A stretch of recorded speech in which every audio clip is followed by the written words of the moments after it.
Il n'y a pas que le football dans la vie, il y a aussi des rendez-vous politiques ce week-end, et notamment la fête de la Violette, qui va réunir les sarkozystes, enfin ceux qui prétendent être sarkozystes en tous les cas, dans un département de province qui est le Loir-et-Cher, un beau département.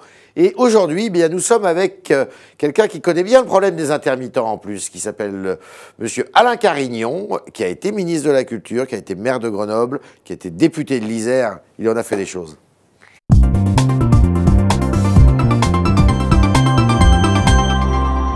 Alain Carignon, bonjour. Bonjour. Bienvenue dans ce studio. On va ménager votre voix parce que vous avez eu quelques petits problèmes de courant d'air. Trois petites questions pour commencer, par oui ou par non. Les intermittents ont voté la grève à Avignon, donc hier soir, fort tard. Les comprenez-vous? En tout cas, je comprends qu'ils ne comprennent pas le gouvernement, qui les a soutenus et qui les lâche. Bien joué. Aurélie Filippetti, la ministre de la Culture, est-elle à la hauteur de ce conflit? Depuis qu'elle a accepté la baisse du budget de la culture, contrairement à la promesse d'Hollande, à mon avis, elle est en difficulté. En difficulté. Faut-il supprimer le régime des intermittents? Il fallait en tout cas le modifier, et pour ça, il faut y réfléchir ensemble dans des conditions sérieuses. C'est un sujet qui n'existait pas quand vous étiez ministre de la Culture? Si, il existait déjà. Il y avait déjà des tensions? Bien sûr. D'accord. On va écouter Alain Juppé, qui était sur BFM TV hier, et qui réagissait à l'épisode, on va dire, Sarkozy. Il est incontestable, et ça a frappé tout le monde, qu'il y a eu une mise en scène très théâtrale de cette mise en examen. On aurait sans doute pu procéder autrement. Cela dit, vilipender une institution de la République, à savoir l'institution judiciaire, comme le font certains responsables, entre guillemets, politiques, ne me paraît pas de bonne méthode. Alors, vous êtes d'accord avec Alain Juppé? Oui, il ne faut pas s'attaquer à l'institution judiciaire. Oui. Il faut mettre en cause l'instrumentalisation de la justice. D'accord. C'est ça qui est... Ben alors, ça a été interprété, les propos de Juppé. On a dit, ça y est, les couteaux sont sortis. Il lâche Sarko, il lâche les sarkozystes, et maintenant, il joue son propre jeu. Il n'a pas évoqué Nicolas Sarkozy, il a dit que certains. Oui. C'est pas le cas. Nicolas Sarkozy, si on l'a bien entendu, il a mis en cause l'instrumentalisation de la justice, il a mis en cause le fait qu'il devait bénéficier, comme tous les justiciables, de l'impartialité, et que celle-ci était en cause du fait des positions du syndicat de la magistrature, qui, 2 fois, 2007, 2012, a appelé à voter contre lui. Oui. Et donc, la Cour européenne des droits de l'homme, elle est constante en la matière. Oui. Si le juge est en cause pour son impartialité, normalement, il n'instruit pas. D'accord. Et vous avez vu que Juppé devance maintenant Juppé devance Nicolas Sarkozy dans les sondages, notamment parmi les sympathisants de l'UMP. Ça vous inquiète pas?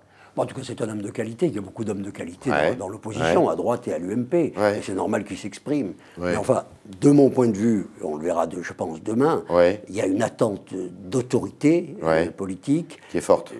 Qui est très forte. Si on veut vraiment remettre un cap, si on veut vraiment refaire un projet, si on veut vraiment se rassembler, il faut un homme qui soit à la hauteur et aux capacités.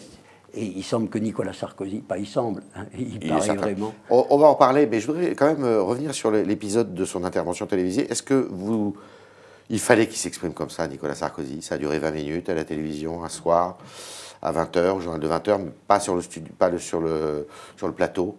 C'était comme ça qu'il fallait faire? Moi, je trouve très bien qu'entre lui et les Français, le dialogue soit direct. C'est une conception gaulliste des institutions. Il ne faut pas que ceux qui le soutiennent s'interposent entre lui et les Français. Je pense que ce rapport direct, c'est la force de la Ve République. Et c'est pour ça qu'il fallait qu'il agisse comme ça. C'est la la force de Nicolas Sarkozy. D'accord.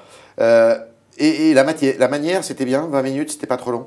Ah non, je pense qu'il l'a fait avec clarté, avec limpidité, avec authenticité. Il fallait qu'il aille autant dans les détails de son... Il fallait qu'il s'explique et qu'il prenne les Français à témoin du régime qui lui est imposé et qui est tout de même très particulier parce qu'il y a beaucoup de choses troublantes dans la façon dont il a été traité, depuis les mensonges de Taubira sur ce qu'elle était censée ne pas savoir. À propos des écoutes. Depuis Manuel Valls sur le dossier qu'il prétend connaître.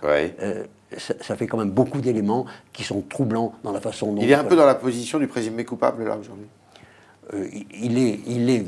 Je pense qu'il y a une instrumentalisation qui a été effectuée pour l'affaiblir, dans le but de l'affaiblir, alors que le pouvoir devrait se réjouir d'avoir un opposant de cette qualité, de ce calibre et de ces qualités, parce que avoir une alternative en démocratie, je crois que c'est assez sain. Ouais. Je pense que le pouvoir ne pense pas à la France dans cette situation, ouais. parce que pour François Hollande, son calcul reste d'essayer d'être opposé à Marine Le Pen pour essayer de se sauver. C'est pas aussi le calcul que fait un peu Nicolas Sarkozy?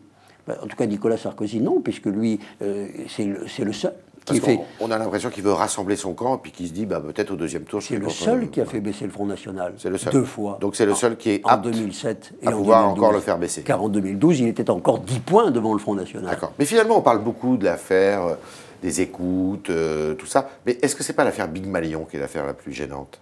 Écoutez, on ne la connaît pas, elle non plus. Elle n'a pas été instruite. Il faut laisser la justice suivre son cours. Alors, la fête de la Violette, elle va réunir tous les sarkozystes demain. C'est dans le Loir-et-Cher, donc dans la commune de Guillaume Pelletier, qui est le nouveau maire de cette commune et qui est une des forces vives, on va dire, et montantes de l'UMP. Et qui représente un mouvement qui s'appelle la Droite Forte, qui est arrivé en tête, il faut le dire, quand il y a eu les élections pour la présidence de l'UMP, il n'y a pas très longtemps. Est-ce que le retour de Nicolas Sarkozy doit s'organiser autour de cette Droite Forte? Le retour de Nicolas Sarkozy, c'est son sujet à lui. Oui. Et je pense qu'il y réfléchit avec gravité, oui. parce qu'il est mieux placé que tout autre. Il a l'air assez visible, ce retour. Avec gravité, vous avez vu ce qu'il a dit. Oui, mais il mesure l'honneur et la charge. Ouais. Et les difficultés. Fin août, début septembre, il a dit. Hein. Écoutez, il y réfléchit. Je pense qu'il faut le laisser dans sa réflexion. Ça doit se faire comment, d'ailleurs? Par une tribune dans la presse, par une déclaration télévisée, par une... Permettez-moi de vous dire que s'il ne doit pas y avoir d'intermédiaire entre lui et le pays, il n'a pas de porte-parole. Il a parfois des interprètes, dont Brice Hortefeux est probablement le meilleur, mais il n'a pas de porte-parole. D'accord. Donc, OK. La Droite Forte? La Droite Forte, c'est le cœur de l'opposition. Ouais. Alors, elle a besoin des autres courants, mais les autres courants ont besoin de la Droite Forte. Ouais. Elle a 2 leaders, Guillaume Pelletier et Geoffroy Didier, de très grande qualité, avec beaucoup de conviction. Et effectivement, demain, ce renouveau de l'opposition, avec les jeunes élus qui vont arriver, là, cette nouvelle génération de terrain qui a gagné des municipalités, qui sera là demain, parce que cette nouvelle génération, elle attend, elle a besoin, elle espère l'autorité de Nicolas Sarkozy. Alain Carignon, ça veut dire qu'il faut qu'il fasse le ménage dans son...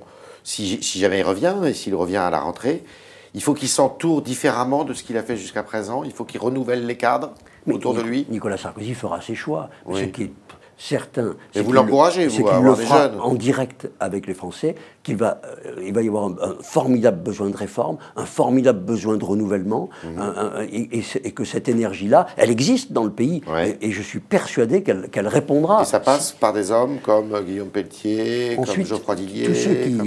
En tout cas, ceux qui sont là demain, et qui aspirent au fait que Nicolas Sarkozy prenne des responsabilités à nouveau pour le pays, ceux-là, c'est une nouvelle génération, ce sont des hommes de qualité, de tempérament, et parmi beaucoup d'autres, je suis convaincu. Mais Estrosi, Morano, tout ça, ils doivent continuer aussi. Mais écoutez, il n'y a pas de... Il n'y a pas d'exclusif. Je pense surtout que le rapport entre Nicolas Sarkozy, il est direct avec les Français. Alors, est-ce qu'il doit s'organiser ce retour sur quel thème il doit s'organiser? Est-ce qu'il doit s'organiser autour d'une droite décomplexée, comme disait Copé, ou au contraire, comme dit Juppé, l'UMP, c'est les gaullistes et le centre? Non, mais lui, il choisira, avec son autorité, il aura la capacité de définir un projet, ensuite d'organiser le rassemblement, parce qu'il en a les moyens, il est l'ancien chef de l'État, et il est le seul à avoir cette autorité-là. Ensuite, ce que nous pensons, nous, c'est que la droite doit être courageuse. Elle a fait tout ce qu'elle a pu dans le quinquennat de Nicolas Sarkozy, avec des choses extrêmement positives, mais elle avait la crise. À venir, elle aura le bilan de l'immobilisme de Hollande, qui aura fait perdre 5 ans de plus à la France. La crise sera toujours là. Et 5 ans de plus à la France, sans réforme de structure. Et de ce fait, c'est pour cela que je disais la gravité, l'honneur et la charge, celui qui va prendre la responsabilité d'assumer le pays dans ces conditions, il a vraiment une énorme réflexion à faire, à réaliser l'alchimie entre les différentes composantes pour porter la réforme dont la France a besoin. D'accord, mais ça ne vous gêne pas que les centristes soient à l'intérieur de l'UMP, soient avec vous Quand je vous dis que la droite forte est le cœur de l'UMP, mais elle a besoin des autres et les autres ont besoin d'elle. D'accord. Est-ce que l'UMP, donc il va peut-être changer l'UMP de fond en comble, on a cru comprendre ça, si jamais il reprenait le parti, est-ce que l'UMP doit changer de nom? Ce n'est pas une question qui me préoccupe aujourd'hui. Oui. Et est-ce qu'il faut complètement changer l'organisation du parti? En tout cas, il a dit lui-même, il faut tout changer. Ouais. Et donc j'imagine qu'il changera tout. D'accord. Alors ce soir, France-Allemagne, est-ce que vous trouvez que François Hollande en fait trop dans le commentaire footballistique? On sent qu'il aimerait bénéficier d'une part du succès mérité de l'équipe de France. C'est pas naturel, ça? Jacques Chirac l'avait fait en son temps. Oui, je ne sais pas si c'est naturel, mais en tout cas, je crois que ça ne changera rien sur le fond de sa politique, parce que son immobilisme actuel est grave pour le pays, et malheureusement, s'il pouvait avoir un peu d'esprit des Bleus dans ses décisions, ce serait pas mal. Il faudrait Didier Deschamps, finalement, au gouvernement.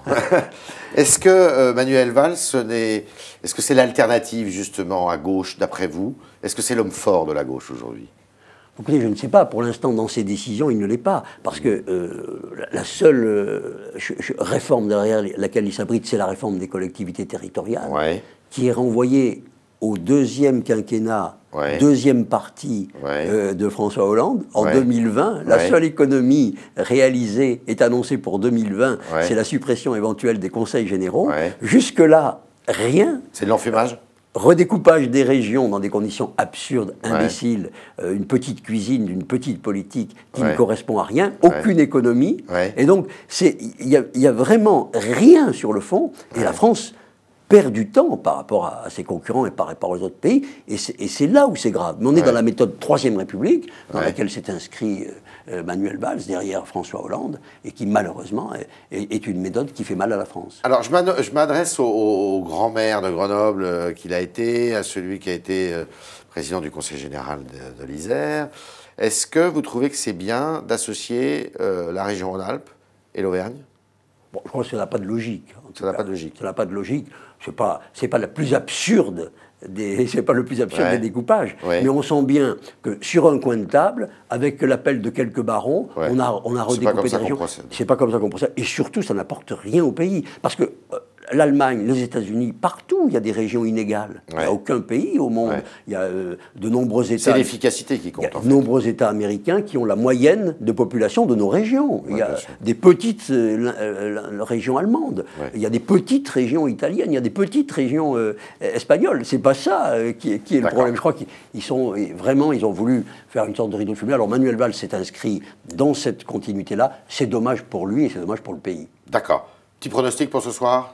Oh, je ne suis pas capable d'en faire un. J'ai une espérance. Vous allez regarder? Bien sûr. D'accord. C'était le talk orange de Figaro de Alain Carignon qui nous a dit, que le dialogue devait être direct entre l'ancien président de la République et les Français, et c'est pour ça qu'il s'est adressé à eux longuement l'autre soir après sa mise en examen, et que deux, la mission était grave, et donc il fallait l'envisager dans toute sa solennité, autour d'ailleurs de la droite forte qui demain s'organise et surtout se réunit dans le Loir-et-Cher autour de ceux qui sont pour le retour de Nicolas Sarkozy. Merci Alain Carignon. Merci.